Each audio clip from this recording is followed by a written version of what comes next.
नमस्कार दोस्तों, कैसे हैं आप सब। मैं डॉक्टर सोनवीर सिंह, राजकीय पॉलिटेक्निक जांच मुजफ्फरनगर से आज के सेशन में आप सभी का स्वागत करता हूं।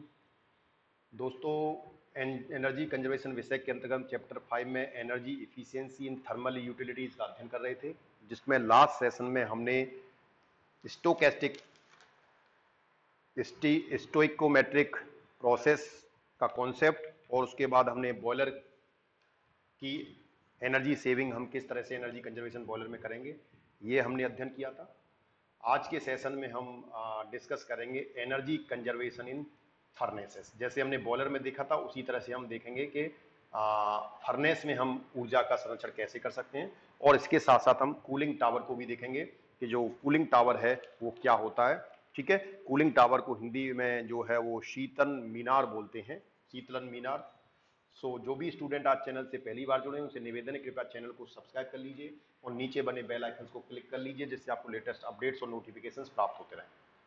So let's start with the energy conservation in furnace. Furnace में हम ऊर्जा का संरक्षण कैसे कर सकते हैं, तो recover and utilise waste heat from furnace flue gases for preheating of combustion air. यानी पहले तो जो भी हीट वेस्ट है, ठीक है, ऊष्मा का अपशिष्ट है, उसको रिकवर करें और उसे यूटिलाइज करें। जो भी फ्लू गैसेस से जो भी हमें हीट मिलती है, जो वेस्ट हीट है, उसको रिकवर करें। ठीक है, every 21 degree Celsius rise in combustion air temperature result in 1% fuel oil saving. यानी लगभग हम 21 डिग्री सेल्सियस अगर एयर के कंबसन को, एयर के टेम्परेचर को जो कंबसन के लिए यूज कर रहे हैं उसको हम बढ़ा देते हैं, ठीक है, तो लगभग 1% हम फ्यूल को सेविंग कर लेते हैं। हमने लास्ट सेशन में भी ये बताया था आपको।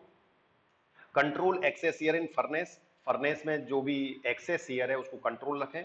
10% drop in excess air amount to 1% saving of fuel in furnace. ठीक है, तो एक्सेस एयर को अगर आप कंट्रोल कर लेंगे और लगभग 10% ड्रॉप कर देंगे आप एक्सेस एयर के अमाउंट को, तो लगभग 1% आप फ्यूल की सेविंग कर सकते हैं। Reduce heat losses through furnace opening. ठीक है, फर्नेस की ओपनिंग्स में जो भी हीट लॉसेस है उसको आपको रिड्यूस करना है। Observation shows that a furnace operating at a temperature of 1010 degree Celsius having an open door 1500 mm to 7500 mm result in a fuel loss of 10 litre पर आवर। यानी अगर कोई फर्नेस ऑपरेटिंग में है और जो लगभग 1000 डिग्री सेल्सियस के टेम्परेचर पर ऑपरेट कर रही है, अगर आप उसके डोर को, जिसका साइज 1500 mm बाई 750 mm है, अगर आप उसे ओपन कर देते हैं, ठीक है, तो उससे लगभग 10 लीटर फ्यूल का लॉस होता है। ठीक है, तो ओपनिंग उसकी हमें प्रॉपर करनी है, टाइमली करनी है।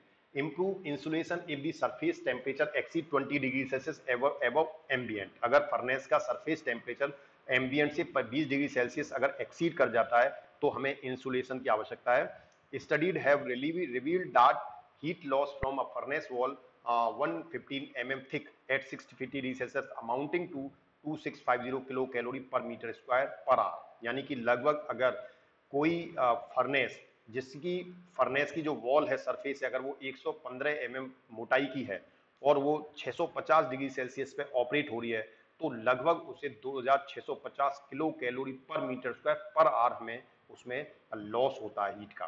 ठीक है, can be cut down to 850 kilo calorie per metre square per hour by using 65 mm thick insulation on the 115 mm wall। तो जो 115 mm मोटी जो फर्नेस की दीवार है, वॉल है, सरफेस है, उस पर अगर 65 mm मोटाई की अगर हम इंसुलेशन लगा दें, तो जो हमारी 2650 kilo calorie per metre square की जो हीट जो हमारी वेस्ट हो रही है, उसे लगभग कट करके हम 850 में ला सकते हैं। ऑप्टिमम इफिशियंसी यूटिलाइजेशन, यानी दक्षता का जो यूटिलाइजेशन है उसका उपयोग है वो अधिक से अधिक हो। ऑपरेट एट डिजायर टेम्परेचर, जो जितना आवश्यक टेम्परेचर होता है उतने पर ही उसे ऑपरेट करें। प्रॉपर हीट डिस्ट्रीब्यूशन हो, हीट का डिस्ट्रीब्यूशन प्रॉपर होना चाहिए। Complete combustion with minimum excess air. ठीक है, यानी आपका जो फ्यूल है उसका जो दहन है वो पूर्ण रूप से होना चाहिए। Waste heat recovery from waste gases. ठीक है, और जो वेस्ट गैसेस हैं, जो फ्लू गैसेस हैं, उससे जो हीट वेस्ट होती है उसको रिकवर करें। ठीक है, और उसको रीयूज करें। Clean filter when it needs, जब जब फिल्टर की आवश्यकता हो क्लीन करने को, उनको समय पर क्लीन करते रहें। यूज प्रोग्रामेबल थर्मोस्टेट, जो थर्मोस्टेट है वो प्रोग्रामेबल यूज करें, जिसके माध्यम से आप जब चाहे अपने टेम्परेचर को चेंज कर सकते हैं। एक बार प्रोग्राम कर देंगे तो ऑटोमेटिकली आपका टेम्परेचर उसी हिसाब से प्रोग्रामिंग के अकॉर्डिंग वो मेंटेन होगा, थर्मोस्टेट उसी अकॉर्डिंग काम करेगा। Clean the area near the furnace, furnace के आसपास के एरिया को साफ रखें। Now will see don'ts and dos. यानी फर्नेस के केस में हम क्या करें क्या ना करें, जैसे बॉयलर ऑपरेट करते वक्त हमें क्या करना चाहिए और क्या नहीं करना चाहिए, वही चीज यहाँ फर्नेस पे भी आती है। फर्नेस को ऑपरेट करते वक्त क्या करना चाहिए क्या नहीं करना चाहिए। Do not operate furnace, furnace को operate which is not creating the code of American Society of Mechanical Engineering, ASME के कोड को अगर फॉलो नहीं करी तो उस फर्नेस को ऑपरेट ना करें। फर्नेस को बिना वॉल्व के ऑपरेट ना करें, अगर उसका वॉल्व माउंट नहीं है तो उसे यूज ना करें। Don't store anything that is combustible such as gasoline and paint thinners within 6 inch of your vent pipe, यानी जो भी फर्नेस है उसके जो वेंट पाइप है उसके लगभग 6 इंच के पास से नजदीक में आपको कोई भी जलने वाली चीज, ज्वलनशील चीज वस्तु नहीं रखनी। जैसे कंबस्टिबल जो होती है, जैसे गैसोलाइन है या थिनर है या पेंट है जो ज्वलनशील होता है, उसको नहीं रखना पास में।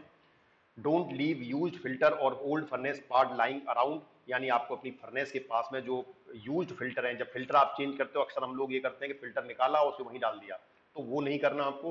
फिल्टर्स वगैरह कोई भी ऐसी अनयूज चीज वहां पर पास में नहीं रखनी।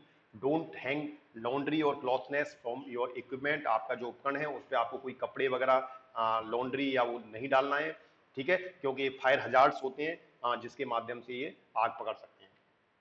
डूज क्या करना चाहिए फर्नेस के केस में, respect the furnace, it can be dangerous, be careful, यानी फर्नेस का सम्मान करें या अदरवाइज ये घातक हो सकता है, केयरफुली केयरफुली उसे यूज करें। Keep it clean and safe, इसको साफ स्वच्छ रखें। Change your furnace filter regularly, furnace के फिल्टर को समय समय पर चेंज करते रहें। एनुअल चेकअप, लगातार साल में उसके चेकअप करते रहें, समय समय पर उसको चेक करते रहें, ठीक है। Now we comes on the cooling tower. Cooling tower क्या होता है? Cooling tower are a very important part of many plants, ठीक है। कूलिंग टावर जितने भी आपके प्लांट्स होते हैं, बड़े पावर प्लांट्स होते हैं, उनमें कूलिंग टावर बहुत इंपॉर्टेंट होता है। जैसे एब्जॉर्प्शन रेफ्रिजरेशन सिस्टम है, स्टीम जेट रेफ्रिजरेशन सिस्टम है, और ऐसे प्लांट जो 100 TR सेंट्रीफ्यूगल यूनिट्स, यानी 100 TR से ज्यादा की सेंट्रीफ्यूगल यूनिट्स हैं, उनमें इनकी आवश्यकता होती है। The primary task of cooling tower is to reject heat into the atmosphere, जो मेन फंक्शन होता है कूलिंग टावर का, कि जो हीट है आपकी, जो भी प्रोडक्ट आपका प्रोसेस के बाद आ रहा है, उस प्रोडक्ट से हीट को और वातावरण में, एटमॉस्फेयर में रिजेक्ट करना, उसे शिफ्ट करना, ट्रांसफर करना। A cooling tower is a specialized heat exchanger in which air and water are brought into direct contact with each other in order to reduce the water's temperature। यानी cooling tower का जो main function है, जो working है, उसमें एक heat exchanger की तरह काम करता है। यानी एक तरह के एक मटेरियल से या एक मटेरियल से और हीट को दूसरे मटेरियल में ट्रांसफर करता है, हीट एक्सचेंजर की तरह काम करता है, जिसमें हम पानी और हवा को, दोनों को एक साथ कांटेक्ट में लाते हैं। पानी हमारा गर्म होता है प्रोसेस के बाद, जब वो एक हवा के कांटेक्ट में आता है तो उससे वो हवा वाष्प में कन्वर्ट हो जाती है और हीट जो पानी से वो वायु में शिफ्ट हो जाती है, ट्रांसफर हो जाती है, ठीक है। As this occurs a small volume water is evaporate, उसमें से कुछ अमाउंट वाटर का इवेपोरेट भी हो जाता है हाई टेम्परेचर की वजह से, ठीक है। और reducing the temperature of the water being circulated through the tower, तो जो टावर से हम पानी सर्कुलेट करते हैं वो पानी फिर हमारा क्या है, ठंडा हो जाता है। तो एक तरह से गर्म पानी को हम फिर बाद में ठंडा करते हैं कूलिंग टावर के माध्यम से, और जो हीट है उसको हम एटमॉस्फेयर में एडजस्ट कर देते हैं। टाइप ऑफ कूलिंग टावर, हमारे पास कूलिंग टावर जनरली दो तरह के होते हैं, जिसमें पहला है नेचुरल ड्राफ्ट कूलिंग टावर, जिसमें हम नेचुरल ड्राफ्ट कूलिंग टावर में जनरली हम क्या करते हैं कि आपका जो फ्लो है, ठीक है, एयर का, वो प्राकृतिक होता है, नेचुरल ड्राफ्ट है कूलिंग टावर में, ठीक है। दूसरा होता है आपका मैकेनिकल ड्राफ्ट कूलिंग टावर, जिसमें हम कोई मैकेनिकल इक्विपमेंट यूज करके जो एयर का फ्लो है उसको हम फ्लो कराते हैं, ठीक है, तो वो मैकेनिकल ड्राफ्ट कूलिंग टावर बोलते हैं। तो पहले हम देखते हैं नेचुरल ड्राफ्ट कूलिंग टावर क्या होता है। The natural draft cooling tower is an open direct contact system, यानी सीधा सीधा ये ओपन कॉन्टैक्ट सिस्टम है, इसमें सीधी सीधी हवा जो है पानी के कॉन्टैक्ट में आती है, हम अलग से कोई भी इक्विपमेंट एयर को फ्लो कराने के लिए नहीं यूज करते। It works using a heat exchanger allowing hot water from the system to be cooled through the direct contact with fresh air, यानी इसके माध्यम से, नेचुरल ड्राफ्ट कूलिंग टावर के माध्यम से, जो भी गर्म पानी हवा के कांटेक्ट में आता है वो डायरेक्ट वो हवा में जो है आपकी जो हीट है वो पानी से ट्रांसफर हो जाती है और पानी ठंडा हो जाता है। To increase the heat transfer surface area and optimize the cooling process, hot water is sprayed from nozzle within the tower। अब बात आता है कि जब हम हॉट वाटर और एयर को जब हम साथ में एक साथ कांटेक्ट में ला रहे हैं, तो हम पानी, गर्म पानी की हीट को हम आपका जो एयर है उसमें ट्रांसफर कर रहे हैं। तो अगर हम ज्यादा हीट ट्रांसफर करना चाहते हैं सरफेस एरिया के अकॉर्डिंग, अगर increase the heat transfer in surface area, तो उसमें हमें ऑप्टिमाइज करने के लिए उसमें जो पानी है उस पानी को हम नोजल्स के माध्यम से स्प्रे करते हैं, ठीक है। तो नोजल्स के माध्यम से स्प्रे करेंगे तो उसमें ज्यादा हीट ट्रांसफर होगी पानी से हवा के अंदर। सो वर्किंग क्या है इसकी, कैसे काम करता है आपका कूलिंग टावर?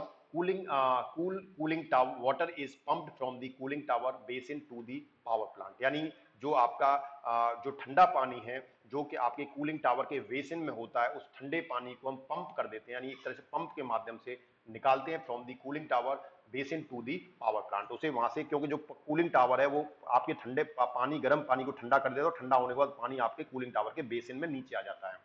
वहां से उस ठंडे पानी को निकाल के हम पावर प्लांट में दोबारा से रीयूज करते हैं, ठीक है, ठंडे पानी को।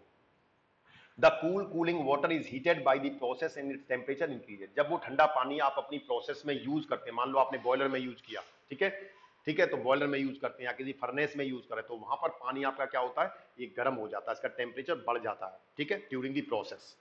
देन उसके बाद क्या होता है, the warm cooling water is now pumped back to the cooling tower to be cooled. अब जो आपका गर्म पानी है उसको हम दोबारा से पंप कर देते हैं कूलिंग टावर में, ठीक है, किस लिए, उसे ठंडा करने के लिए। The incoming warm water is distributed through spray nozzle inside the tower. अब जो प्रोसेस से आने वाला गर्म पानी है उसको हम नोजल, स्प्रे नोजल्स के माध्यम से कूलिंग टावर के ऊपर ऊपर की तरफ से उसको छिड़काव करते हैं, उसमें डालते हैं कूलिंग टावर, ठीक है। Then the spray nozzle spray the warm water and evenly over and the entire fill। अब जो आपका कूलिंग टावर होता है उसमें जो फिल होता है, जो भराव होता है, उस पर सीधा सीधा आपका जो गर्म पानी है वो उस पर स्प्रे किया जाता है। Water passes downward throughout the fill. अब जो फिल आपका जो भराव है उसके कूलिंग टावर के अंदर, उस फिल से होता हुआ पानी आपका नीचे की तरफ जाता है। विल्स एयर पासेस अपवर्ड, और जो हवा है वो आपकी ऊपर की तरफ पास होती है, नीचे से हवा एंटर करती है और आपकी ऊपर पास होती है, पानी ऊपर से नीचे आता है, दोनों एक दूसरे कांटेक्ट में आते हैं, दोनों एक दूसरे कांटेक्ट में आते हैं तो पानी आपका फिर ठंडा होता है। as the water travels downward as the water travels downward downwards throughout the fill, some of it evaporate which causes the remaining water to be cooled। यानी जैसे वाटर जब आपका ऊपर से नीचे की तरफ ट्रेवल करता है फिल के माध्यम से, तो इसमें से कुछ पानी जो है वो हवा के साथ कांटेक्ट में आके जब गर्म पानी जो है वो क्या होता है, इवेपोरेट हो जाता है, ठीक है, which causes the retaining water to be cooled, evaporative cooling, और उसके बाद वो पानी आपका कुछ ठंडा होता है, वो नीचे की तरफ आने लग जाता है। As air travels through the fill its temperature increase and its rise to the top of the cooling tower. यानी जैसे जो हवा आपकी कूलिंग टावर से नीचे की तरफ से ऊपर की तरफ फ्लो होती है, और फिल के माध्यम से जब वो ऊपर फ्लो होती है तो उस हवा का जो टेम्परेचर है वो बढ़ जाता है, क्योंकि जब वो गर्म पानी के संपर्क में आती है तो हवा का टेम्परेचर बढ़ जाता है, और जब टेम्परेचर बढ़ जाता है तो आप जानते हो जो डेंसिटी है एयर की, वो गर्म हवा एयर की जो डेंसिटी वो कम होती है और ठंडी हवा की डेंसिटी कम होती है, तो गर्म वाली हवा ऊपर की तरफ फ्लो होने लग जाती है, ठीक है, due to the stack effect. इसको बोलते हैं हम stack effect. Hot air is less dense than cooled air and thus rise above it, ठीक है, तो जो गर्म हवा है वो ऊपर की तरफ फ्लो करने लग जाती है। The air existing the top of the tower draws in more air at the base of the tower, creating a natural air flow from the base to the top of the tower। तो एक तरह से इसमें जो आपका flow है air का वो प्राकृतिक होता है, नीचे से हवा एंटर करती है और जैसे जैसे वो पानी के संपर्क में आती है और वो गर्म होती चली जाती है, और गर्म होकर वो ऊपर की तरफ उठती चली जाती है और टॉप से वो बाहर एडजस्ट हो जाती है। तो what is the stack effect? अभी हमने पीछे देखा स्टैक इफेक्ट क्या होता है। This is a stack effect and it is continuous providing cooling water is constantly circulated. क्या होता है, व्हेन एयर इज हीटेड, जब कोई हवा गर्म होती है, इट बिकम्स लेस डेंस, तो उसकी डेंसिटी कम हो जाती है। Because warm air is less dense then cold air, क्योंकि जो गर्म हवा है वो ठंडे हवा की अपेक्षा कम डेंसिटी की होती है, इसकी वजह से वो ऊपर की तरफ उठने लगती है, due to the rise in temperature, difference in temperature. This process of warm and cold air separating based upon densities is known as the stack effect और chimney effect। इसको हम बोलते हैं जब गर्म हवा और ठंडी हवा, तो गर्म हवा ठंडी हवा से टेम्परेचर डिफरेंस की वजह से अपने आप को अलग कर लेती है और ऊपर की तरफ उठने लग जाती है, इसको हम स्टैक इफेक्ट बोलते हैं, चिमनी इफेक्ट बोलते हैं। तो अक्सर आपने देखा होगा इंडस्ट्री में जो चिमनियां लगी रहती हैं उनसे जो गर्म हवा है वो बाहर की तरफ धुएं के रूप में बाहर निकलती रहती है। दूसरा जो टाइप आता है कूलिंग टावर का, that is called natural draft, नहीं sorry, this is a natural diagram of the natural draft cooling tower. क्या है, ये आपका एक कूलिंग टावर है, यहाँ हमने इसे एक सिलिंड्रिकल वे में दिखाया, इसका शेप डिफरेंट डिफरेंट होते हैं, पर इसमें जो बेसिक कॉन्सेप्ट है कि यहाँ से देखें तो ये आपका कलेक्शन बेसिन है, जहां पर आपका पानी जो ठंडा, जहां से हॉट वाटर आया आपका, देखिए यहाँ से जहां पर रेड कलर का दिखाया जाए हॉट वाटर इन, यहाँ से इस पाइप के अंदर आपका जो है वो गर्म पानी आता है, जो प्रोसेस होने के बाद आता है। और ये डिस्ट्रीब्यूशन सिस्टम है जिसके माध्यम से, नोजल्स के माध्यम से इस पानी को, ये जो फिल मटेरियल है, जो इस कूलिंग टावर में मटेरियल भरा हुआ है, इस पे स्प्रे किया जाता है। ठीक है। और उसके बाद इसमें जो एयर है, ठीक है, वो एयर आपकी, ये एक्चुअली आपका नेचुरल ड्राफ्ट का ना होके ये आपका जो डायग्राम है वो बन गया आपका फोर्स्ड उसका, जिसमें जनरली उसमें होता क्या है कि यहां से नीचे की तरफ से एयर जाता है आपका, और एयर ऊपर की तरफ होता है, ड्राई एयर इन। यहां से देखिए ये एयर ऊपर जा रहा है, ठीक है, ये एयर ऊपर जाएगा और ऊपर से पानी आएगा। जब ये दोनों कांटेक्ट में आएंगे तो इस वाटर से जो हीट है वो इस एयर में ट्रांसफर हो जाएगी और नीचे ठंडा पानी इस फिल से होता हुआ नीचे आने लगेगा। ठीक है। तो ये आपका इस फैन को, ये जो दिखाई दे रहा है फैन, ये नहीं होता नेचुरल ड्राफ्ट में, तो इसको आप फिलहाल यहाँ पर ना कंसीडर करें। यहाँ पर केवल ये आपका नेचुरल ड्राफ्ट के लिए फैन यहाँ पर नहीं होता जो हमने यहाँ दिखा रखा है। सिंपल एयर यहाँ से इनलेट होती है और नेचुरल प्राकृतिक तरीके से ये गर्म होती है, ऊपर निकल जाती है। ठीक है। नेक्स्ट आपका आता है mechanical draft cooling tower. Mechanical draft में क्या होता है? Mechanical draft tower have large fans to force or draw air through out circulated area. जो मैकेनिकल ड्राफ्ट टावर हैं उनमें हम एयर को फ्लो कराने के लिए हम मैकेनिकल एक इक्विपमेंट, मशीनरी यूज करते हैं जिससे हम उसको सर्कुलेट करते हैं। ठीक है।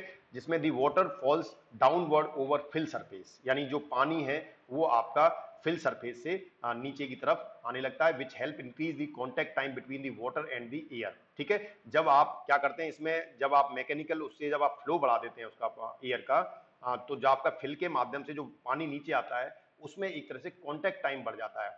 ठीक है। जिस contact time between the water and the air, air और वाटर जितने देर तक कॉन्टेक्ट में रहेंगे उतना ही देर तक उसमें जो है टेम्परेचर उसका मतलब हीट जो है अच्छा ट्रांसफर होगा। ठीक है। मैक्सिमम हीट ट्रांसफर होगी। तो cooling rates of mechanical draft tower depends upon various parameter such as fan diameter and speed of operation, fills for system resistance. यानी जो कूलिंग टावर है, जो मैकेनिकल फोर्स टावर होता है, उसकी जो कूलिंग है वो डिपेंड करती है आपके डिफरेंट पैरामीटर्स पर। जैसे आपके जो फैन आपने लगाए हैं फोर्स एयर को फ्लो कराने के लिए, उनकी स्पीड कैसी है, स्पीड ऑफ ऑपरेशन, डायमीटर कितना है उसका, और जो आपने टावर में फिल मटेरियल यूज किया उसकी रेजिस्टेंस कैसी है। Mechanical draft tower are available in a large range of capacities. ठीक है। जो टावर हैं वो आपके पास डिफरेंट रेंज में अवेलेबल हैं। Tower can be either factory built or field erected, यानी टावर जो बनाए जाते हैं या तो जहां पर इंडस्ट्री है, जहां पर वो चिमनी या टावर लगना, कूल टावर, वो वहीं पर ही बनाए जाते हैं या फिर वो फैक्ट्री से बन के वहां पर उनको इरेक्ट किया जाता है, इंस्टॉल किया जाता है। जैसे for example concrete tower are only field erected. जो कंक्रीट है, जो कंक्रीट से बनाए जाते हैं वो टावर वहीं पर बनाए जाते हैं जहां पर हमारा इंडस्ट्री होता है, उसे फील्ड में ही बनाया जाता है। लेकिन अगर वो स्टील से या कोई और मटेरियल से बने हैं तो उनको ऑलरेडी कंपनी में बनाकर उसके बाद फिट किया जाता है। तो many towers are constructed so that they can be group together to achieve the desired capacity. अब हमें कूलिंग कैपेसिटी कितनी चाहिए उसके अकॉर्डिंग आप नंबर ऑफ टावर्स भी बढ़ा सकते हैं। कई कई इंडस्ट्रियों में आपने देखा कई सारी चिमनियां लगी रहती हैं, तो नंबर ऑफ कूलिंग टावर्स बढ़ा देते हैं। ठीक है। जिससे उन्हें कूलिंग कैपेसिटी बढ़ जाती है। दूसरा जो आता है आपका कूलिंग टावर, जो आपका मैकेनिकल ड्राफ्ट कूलिंग टावर, इसमें दो तरह का होता है। ए है फोर्स ड्राफ्ट कूलिंग टावर। ठीक है। तो इसमें क्या, a fan is used to provide the force to the air. इसमें फोर्स ड्राफ्ट कूलिंग टावर में क्या करते हैं, हम एक फैन यूज करते हैं जो एयर को फोर्स, एक प्रेशर प्रोवाइड करता है, एक फोर्स प्रोवाइड करता है सर्कुलेट होने में। ठीक है। जैसे ये आप देख रहे हैं यहाँ पर नीचे की तरफ एक फैन लगा दिया। ठीक है। और नीचे जैसे आप फैन लगाएंगे तो यहां से एयर सर्कुलेट होगी। तो पीछे हमने जो डायग्राम बनाया था बस उसमें और इसमें केवल इतना अंतर है कि यहां पर हमने एयर को फ्लो कराने के लिए एक फैन लगा रखा है। ठीक है। और जो नेचुरल ड्राफ्ट कूलिंग टावर है उसमें यहां कोई फैन नहीं लगाता, ये एयर अपने आप ही प्राकृतिक तरीके से अपनी स्पीड से चलती है। ठीक है। और जब आपने यहां फैन लगा दिया तो स्पीड इसकी हवा की और बढ़ जाएगी। तो इससे आपका जो पानी है वो हवा के कांटेक्ट में ज्यादा देर तक रहता है, जिसकी वजह से इसमें हीट ट्रांसफर अच्छा होता है। तो ये नोजल के माध्यम से आप गर्म पानी को यहाँ पर स्प्रे कर रहे हैं। ठीक है। और यहां से आपका एयर आउट, गर्म हवा बाहर निकल जाता है। और ये आपका बेसिन है जिसमें आपका ठंडा पानी आता है। इसे पंप के माध्यम से हम दोबारा से प्लांट में रीयूज कर लेते हैं। तो this is forced draft cooling tower. ठीक है। सेकेंड जो आता है आपका, that is induced draft cooling tower. ठीक है। इसमें भी ये भी मैकेनिकल ड्राफ्ट कूलिंग टावर है। पहला आपका फोर्स ड्राफ्ट था जिसमें हमने फैन यूज किया था। दूसरा इंड्यूस्ड ड्राफ्ट कूलिंग टावर। इसमें अंतर इतना है कि पिछले वाले मैकेनिकल ड्राफ्ट में हमने फैन को नीचे के बॉटम की तरफ लगाया था, इसमें फैन को टॉप की, ऊपर की तरफ लगाया जाता है। और हवा आपकी नीचे से नेचुरल तरीके से जाती है और ऊपर से ये फैन उसको शक करता है, ठीक है, स्पीड से उसको शक करता है, अपनी ओर खींचता है। In such type of cooling tower are placed at the top in place of bottom, यानी प्ले बॉटम की तरह टॉप पे लगाया जाता है। These fan adjust the air out from the tower, और ये फैन जो टॉप पे लगाए जाते हैं ये टावर की हवा को प्रेशर के साथ अपनी तरफ खींचते हैं और बाहर हवा में को उसमें फेंक देते हैं। तो ये दूसरे तरीके आपका इंड्यूस्ड ड्राफ्ट कहलाता है, ठीक है। Now we comes on the cooling tower performance क्या होती है, the parameter that affect the performance of cooling tower. अब कूलिंग टावर की परफॉर्मेंस की अगर बात करें तो हमें ये देखना पड़ेगा ऐसे कौन कौन से पैरामीटर है जो कूलिंग टावर की परफॉर्मेंस को प्रभावित करते हैं। तो सबसे पहला आता है रेंज, ठीक है। रेंज क्या है, the temperature difference between water inlet and outlet. अगर हमें किसी कूलिंग टावर की रेंज पता करनी है तो उसमें जो पानी अंदर जा रहा है उसका टेम्परेचर कितना है और जो पानी उससे बाहर आ रहा है उसका टेम्परेचर कितना है, अगर इन दोनों में दोनों को टेम्परेचर का हम डिफरेंस ले लेंगे तो वो हमारा रेंज ऑफ कूलिंग टावर कहलाएगा, ठीक है। दूसरा जो इसका पैरामीटर होता है that is called approach, the temperature difference between outlet cold water of cooling tower and wet bulb temperature. यानी आपके कूलिंग टावर से जो पानी बाहर आ रहा है ठंडा पानी उसका टेम्परेचर कितना है और आपने जो वेट बल्ब टेम्परेचर है, ठीक है, WBT है, उसका टेम्परेचर कितना है, इन दोनों का अगर आप डिफरेंस ले लेते हैं तो ये कूलिंग टावर की अप्रोच कहलाती है। तो दोनों ही क्या है, दोनों ही टेम्परेचर है, डिफरेंस है। Cooling tower effectiveness in percentage, cooling tower अगर कोई कूलिंग टावर है तो उसकी प्रभावशीलता कितनी है, इफेक्टिवनेस कितनी है परसेंटेज में, तो ये हम रेंज और अप्रोच के माध्यम से कैलकुलेट कर लेते हैं, जिसे हम range upon range plus approach, यानी रेंज और अप्रोच को ऐड जोड़ करके अगर रेंज में अगर डिवाइड कर देंगे तो हम यहाँ पर कूलिंग टावर की इफेक्टिवनेस परसेंटेज में पता कर लेंगे। उसके बाद नेक्स्ट आता है cooling capacity. Cooling capacity is the measure of a cooling system's ability to remove heat, यानी कूलिंग कैपेसिटी क्या है, किसी भी कूलिंग सिस्टम की, कूलिंग टावर की ऊष्मा को, हीट को रिमूव करने की जो कैपेसिटी है वो आपकी कूलिंग कैपेसिटी कहलाती है। इसकी एसआई यूनिट जो है वॉट में है और another common unit is the ton of refrigeration, TR। तो आपने देखा होगा हीट कैपेसिटी को जो जनरली है कूलिंग कैपेसिटी, इसे हम TR में भी रिप्रेजेंट करते हैं। TR is a ton of refrigeration. तो अक्सर आपने देखा होगा कि जब आप एसी खरीदते तो आप बोलते हैं 1.5 टन का है, 2 टन का है, ठीक है, 1 टन का एसी है, तो टन ऑफ रेफ्रिजरेशन, ठीक है, वो कितना कूलिंग कैपेसिटी है उसकी वो टन्स में हम मेजर करते हैं, टन ऑफ रेफ्रिजरेशन में। तो या तो आप टन ऑफ रेफ्रिजरेशन में या वॉट्स में किसी में भी मेजर कर सकते हैं। जो वॉट है वो एसआई यूनिट है, वो टन ऑफ रेफ्रिजरेशन दूसरी यूनिट होती है। तो Q is equal to MCP delta T. तो कूलिंग कैपेसिटी को हम इस फॉर्मूले से फाइंड आउट करते हैं, Q is equal to MCP delta T, जिसमें Q is a cooling capacity kilowatt में, M is a mass rate KG per second में, CP is a specific heat capacity kilo joule per KG kelvin में है, ये already specific heat हम last session में discuss कर चुके हैं, और delta T is a cooling capacity जो टेम्परेचर डिफरेंस है। Now we comes on the tips for energy saving in cooling tower. अब कूलिंग टावर में हमें ऊर्जा कैसे हम बचाएंगे, ठीक है, सेविंग करें, सेव करेंगे, तो उसके लिए टिप्स देखेंगे। तो selecting the right cooling tower, सबसे पहले तो कूलिंग टावर जो आप यूज कर रहे हैं उसका चयन आपका सही होना चाहिए according to your requirement. Check overall cooling and listen for any uncommon noise in the system to establish a baseline of possible issues. सबसे पहले जो भी आप कूलिंग टावर यूज कर रहे हैं उसमें जब आप ऑपरेशन में हो तो उसमें उसको ध्यान से सुने, उसमें कोई किसी प्रकार की नॉइज तो नहीं है सिस्टम में, ठीक है। अगर कोई नॉइज है, उसकी बेसलाइन में कोई इश्यू है तो उसको आप प्रॉपर चेक करें। Before beginning any hands on work be sure to follow proper lock out, tag out procedures and disconnect motor switches to protect your safety and that of other personal. यानी उसको start करने से पहले proper उसका जो hands on है उसको आप प्रॉपर स्टडी कर लें और जो भी उसके यूज करने के जो रूल प्रोसीजर है उसको पढ़ने के बाद उसके बाद ही उसे यूज करें। To keep the system free of potentially problematic materials, inspect and clean debris from strainers. यानी आप सिस्टम को free of potentially problematic materials, इसके साथ साथ समय समय पर उसके इंस्पेक्ट करते रहें, उसे साफ करते रहें। Then to avoid a buildup of scale and increase capacity, inspect the water distribution system and check for dry areas over the fill coil selections. If the surface is not fully wetted, check the nozzles for cracks and clogs. ठीक है, अगर आपकी जो surface है अगर वो बहुत ज्यादा फुली वेटेड नहीं है तो आप चेक नोजल्स को और उसको प्रॉपर चेक करें, ठीक है, क्योंकि जो सरफेस है जिसमें नोजल के माध्यम से पानी आ रहा है वो गीली नहीं हो रही है सरफेस, तो प्रॉपर इसका मतलब कहीं ना कहीं नोजल्स में कोई क्रैक है या कोई क्लॉग्स है। to ensure desired water filtration and prevent dirt from collecting in the system. Flush dirt and debris from the cold water basin through the water drain और sum up strainer, यानी जो basin में पानी है उसको उस area को proper साफ करते रहें, ठीक है. Basin sweeper piping installed in addition to a filtration system will function as automatic maintenance, यानी अगर हो सके तो उसमें पानी में फिल्टर भी यूज कर लें जिससे आपका प्रॉपर अच्छा क्वालिटी का पानी मिलता रहे यूज होने के लिए. To conserve water and reduce air entertainment, ठीक है, पानी को जो कंजर्व करें और एयर एंटरटेनमेंट जो है उसे रिड्यूस करें. Be sure the makeup water supply is at the appropriate pre determined level, और जो आपकी मेकअप वाटर सप्लाई है वो प्रॉपर जितनी रेटेड है, जितनी डिजायर्ड है उतनी हो. To prevent accumulation of solid in recirculating water, ठीक है, यानी जो वाटर सर्कुलेट हो रहा है उसमें कोई सॉलिड्स का एक्यूमुलेशन ना हो. Adjust the bleed rate accordingly to your local water quality and evaporation rate regulations. To ensure optimal performance on a belt driving system, जो आपका बेल्ट ड्राइविंग सिस्टम है उसकी परफॉर्मेंस ऑप्टिमम हो. Fix any tension problem with the belt, अगर belt में कोई tension ज्यादा है तो उसको प्रॉपर चेक करें.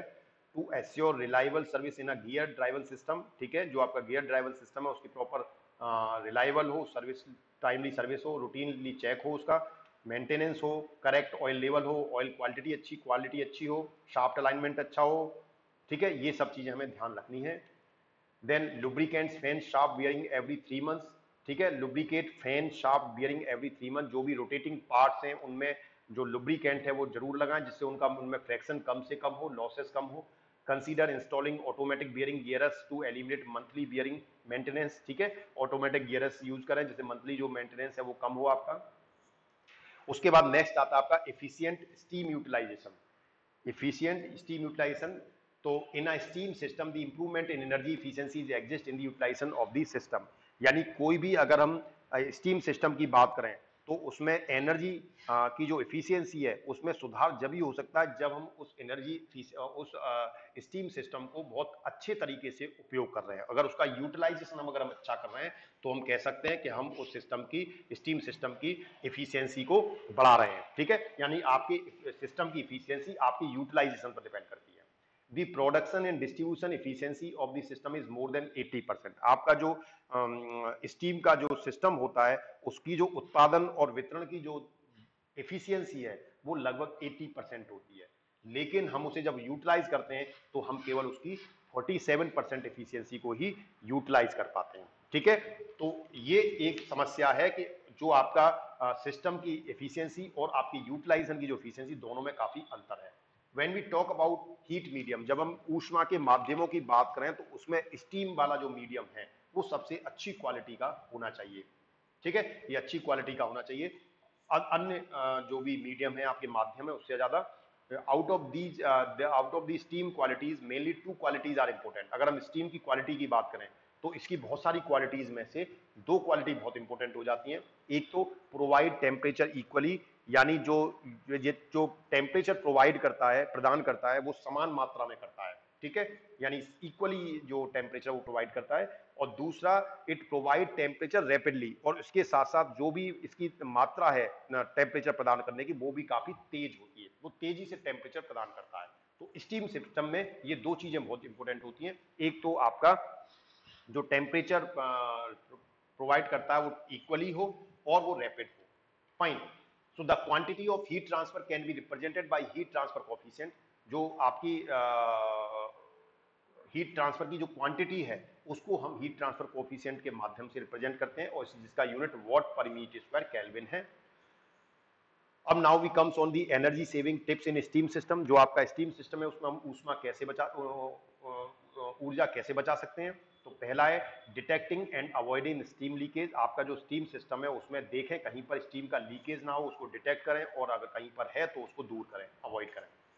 To provide dry system steam for the process, और जो प्रोसेस है जो स्टीम है वो ड्राई स्टीम हमें उससे मिले वो प्रोवाइड करे.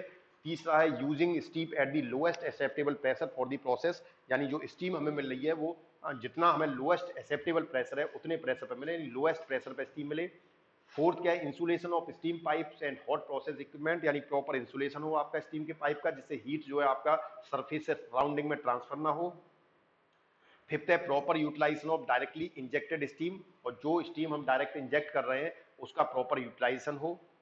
Then proper air venting, air की वेंटिलेशन प्रॉपर हो, minimizing thermal resistance for heat transfer into the boiler, ठीक है, उसमें थर्मल रेजिस्टेंस जो है मिनिमम हो जिससे हीट ट्रांसफर ज्यादा हो। फाइन, बॉयलर में कंडेंसेट रिकवरी, रिकवरी को कंडेंसेट करें, flash steam recovery, fine, proper choice and maintenance of steam traps, ठीक है, यानी आपका जो स्टीम ट्रैप्स हैं उनका प्रॉपर मेंटेनेंस हो, उनकी चॉइस प्रॉपर हो।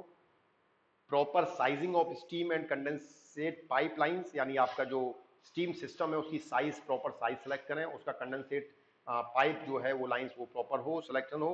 Reducing the work to be done by the system, ठीक है, और जो सिस्टम के द्वारा वर्क किया जा रहा है उसको रिड्यूस करें। So these are the different tips for energy saving of efficient steam utilization system. So thank you very much. Thanks for your patience. जो भी स्टूडेंट आप चैनल से पहली बार जुड़े उनसे निवेदन है कि कृपया चैनल को सब्सक्राइब कर लीजिए और नीचे बने बेल आइकन को क्लिक कर लीजिए जिससे आपको लेटेस्ट अपडेट्स और नोटिफिकेशंस प्राप्त होते रहें। धन्यवाद।